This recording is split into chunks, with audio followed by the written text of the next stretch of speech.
Go for it.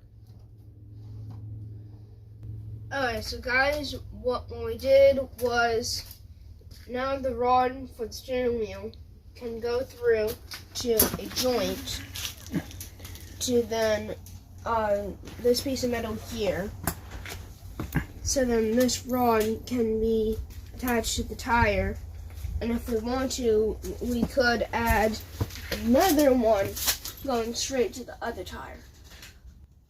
And this setup is called a direct steering setup. Alright, so as John said, we've got a go-kart steering wheel.